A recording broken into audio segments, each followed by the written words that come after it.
Hello friends, आज आपण पाहणार आहोत पोहे. कांदे पोहे नाही तर फक्त पोहे, बिना कांद्याचे पोहे. इथे 2 वाटी पोहे घेतले आहेत. त्यासाठी लागणार आहे थोडे शेंगदाणे. शेंगदाणे तुम्ही तुमच्या आवडीनुसार घेऊ शकता. आणि हे 1 चमचा जिरे घेतले आहेत, अर्धा चमचा मोहरी, 1 चमचा हळद आणि चवीनुसार मीठ घेतलेलं आहे.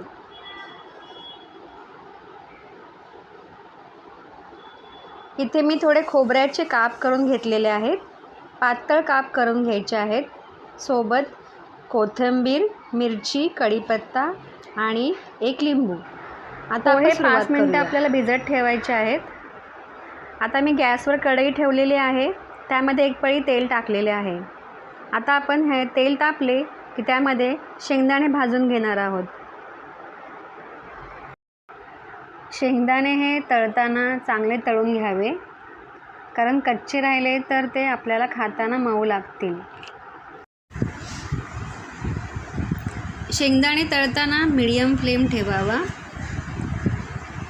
आणि थोडा रंग बदलेल तेव्हा आपण शेंगदाणे काढून घ्यायचे आहे.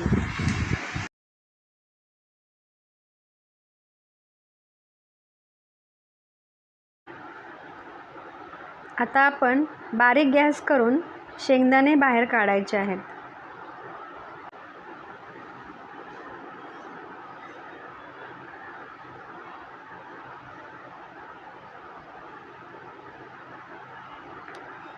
शेंगदाणे चांगले खरपूस भाजलेले आहेत.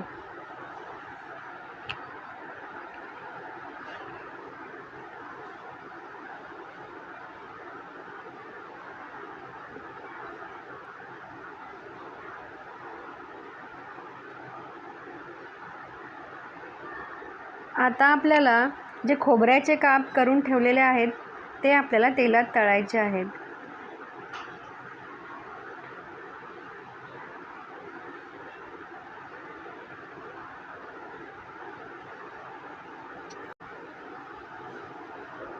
खोबरेसुद्धा मीडियम फ्लेमवरच तळून घ्यायचं आहे.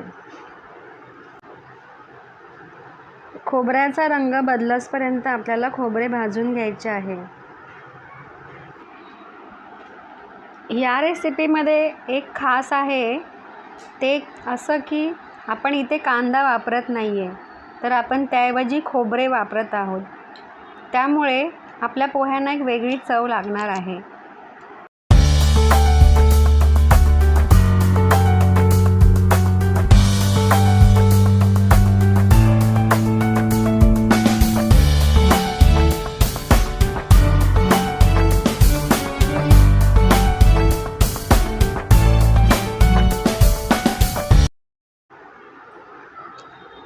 आता हे खोबरे भाजून झालेले आहे, तर आपण प्लेटमध्ये काढून घेऊया.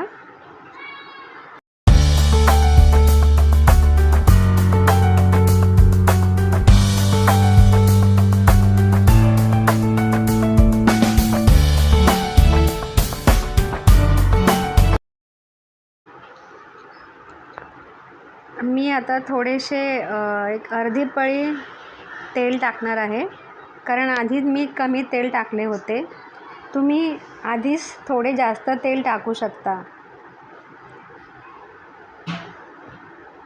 कारण तेल आता तापायला थोडासा वेळ लागू शकतो. पुढे आता आपल्याला फोडणी द्यायची आहे, त्यामुळे तेल चांगले तापलेले असावे.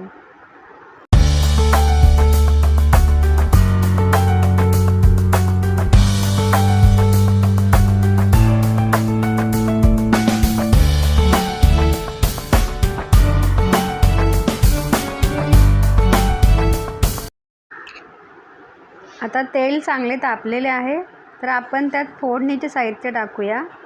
प्रथम जिरे टाकूया, मोहरी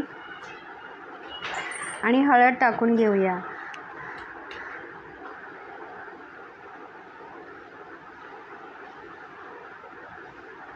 यामध्ये एक महत्त्वाची गोष्ट अशी की थोडी जिरे आणि हळद हे थोडं जास्त टाकायचे, त्यामुळे पोह्याला चांगली चव येईल. आता मी कढीपत्ता टाकलेला आहे, त्यानंतर मिरची टाकत आहे.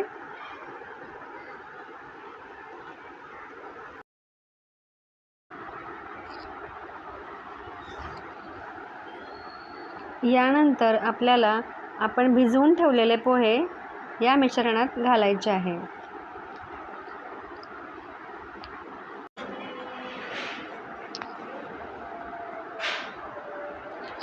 फोडणी चांगली तडतडली की त्यानंतर आता आपण भिजवलेले पोहे घालणार आहोत.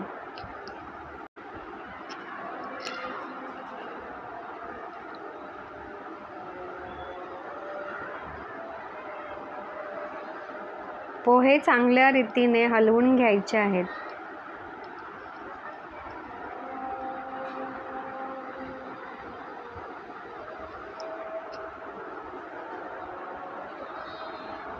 आता आपण यात शेंगदाणे आणि खोबरे टाकणार आहोत.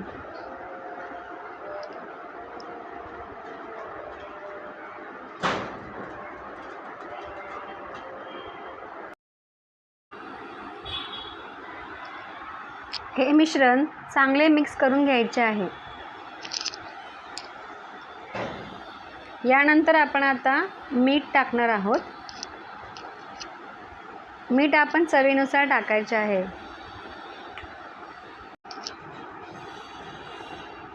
आणि पुन्हा एकदा चांगलं हलवून घ्यायचं आहे.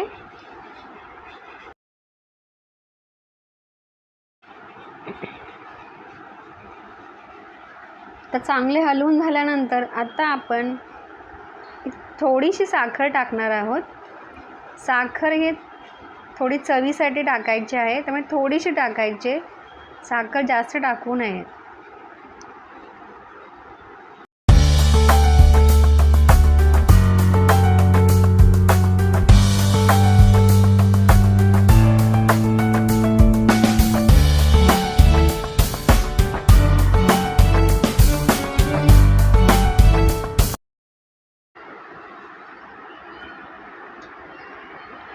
आता आपण शेवटी कोथिंबीर चिरून पोह्यांवर टाकायचे आहे. हे पोहे तुम्ही ज्या वेळेला कांदे पोहे खाऊन कंटाळा आला असेल त्यावेळी हे पोहे बनवून खाऊ शकता, किंवा एखाद्या व्यक्तीला कांदा आवडत नसेल तर तेव्हा त्यांना हे पोहे बनवून खाऊ घालू शकता. तर आता हे आपले पोहे तयार झाले आहे. आता आपण एका प्लेटमध्ये पोहे काढून घ्यायचे आहे. वरून एक कोथिंबीर आणि एक लिंबाची फोड. तर पहा किती छान वाटत आहे. जसं दिसायला छान वाटतंय त्याप्रमाणे खायलासुद्धा नक्कीच छान वाटेल. म्हणून तुम्ही ही रेसिपी नक्की घरी करून बघा. तुमचे खूप खूप धन्यवाद ही रेसिपी पाहिल्याबद्दल. थँक्यू.